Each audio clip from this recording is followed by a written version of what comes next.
Magandang araw! Alam nyo na, lagi tayong mas maganda sa araw! Woo! Happy New Year! Woo!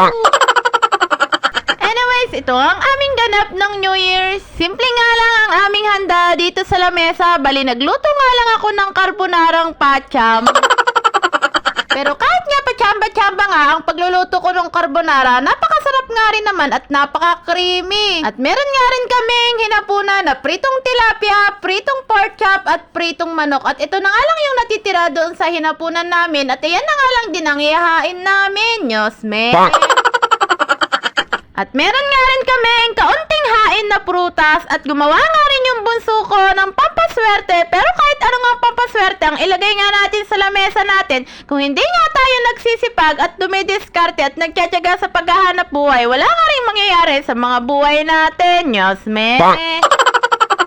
Anyways, kinabukasan naman, dahil bagong taon nga, inilalaan nga namin yung konting oras namin sa pagpupunta sa simbahan. Pero hindi na nga rin namin naabutan yung misa. At simula nga nung isang beses kami nagsimba dito ng bagong taon, maliliit pa nga noon yung mga anak ko, nagustuhan ko talaga sa napakagandang simbahan na ito. Ito nga yung Divine Mercy of Parish sa Barangay Biluso na malapit nga lang din naman sa amin. Grabe, napakaganda, napakalaki nga ng simbahan na ito. Kapag magsisimba ka talaga dito ay talaga namang mapipil mo talaga na napaka-peaceful at napakasarap nga, napakasariwa ng hangin at napakaganda ng kapaligiran at napakaganda ng simbahan. Pero syempre, hindi naman sa laki at sa ganda ng simbahan ang pananalig natin sa Panginoon. Kahit saan kang lugar, turo nga yan ng tatay ko nung nabubuhay pa na kahit saan kang lugar daw, basta taimtim ka nananalangin. Papakinggan nga ng Panginoon yan, basta taimtim at malinis ang puso mo sa pananalangin sa Kanya. Pero sa totoo lang, hindi talaga ako pala simbang tao at napakarami ko rin namang nagagawang kasalanan. Pero masasabi ko, hindi ako mapanlamang na tao at naghahanap buhay ako ng malinis at sa mabuting paraan. Ganon din naman ang mister ko, pati nga ang mga anak ko. Anyways, tapos na nga kaming manalangin ng taimtim dyan at eto nga yung dalawang anak ko sa likuran ko. Napakamahiyain talaga nitong panganay ko at yung mister ko naman ay lumabas na nga dun sa gilid. At eto nga yung choir sa taas, kaya pala napakaganda at napaka-peaceful talaga nung tugtog.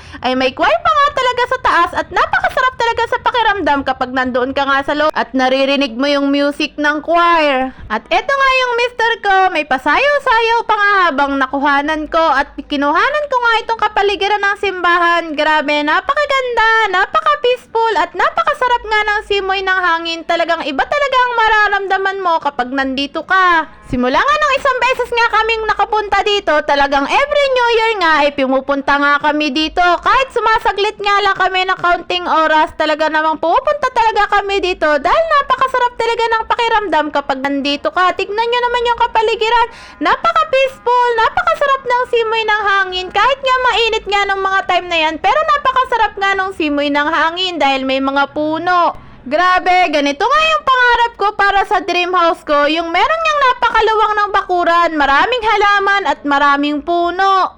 Kahit nga simple at maliit na bahay, basta may maluwang na bakuran. Grabe, habang papasok pa nga lang kami kapag pupunta kami sa simbahan na to, napaka-peaceful, napakasarap sa pakiramdam. Talagang ibang-iba talaga sa pakiramdam kapag pupunta nga ako dito. Kaso nga, isang beses nga lang sa isang taon nga kami nakapunta dito dahil isang barangay din naman ang layo bago makapunta dito. Kapag may time nga lang kami, pati nga yung mister ko, kaya kami nakakapunta dito. Kaya sobrang tawa ko at pasasalamat ko kapag nakakapagsimba nga kami dito kapag New Year. At yun lang, salamat!